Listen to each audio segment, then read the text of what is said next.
Okay, so yun mga amigos, nandito tayo sa Malabon, no? Sa may Global Oil. Galing tayo ng Store 1 sa may Honda ito. So ayan, kita nyo naman yung baha dito. Ayan, so isusugod natin tong ating e-bike. Ayan, ang lalim nito. Susugod tayo, ayan na. Lalim, ay, shit. Lalim. Ayan o. Ayan o, diba, lalim o. Angat na yung paa ko. Lalim o, ayan o.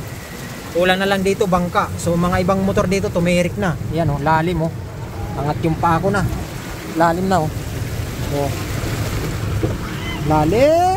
Oh, shit. Ah.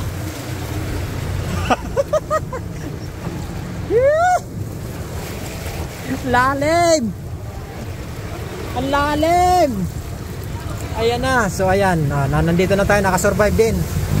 So ayan. Hanggang dito lang sa may tulay, wala na yung tubig. So karamihan ng motor dito tumirik, ayan oh. Mga tumirik na, ayan oh, sa gilid. Mga tumirik yung mga motor. Pinilit kasi pan sugod eh. Ayan, yan. Rose, tumirik.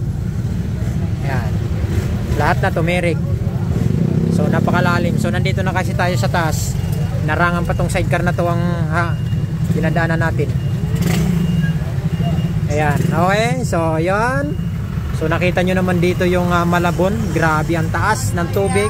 So hanggang dito lang. Okay.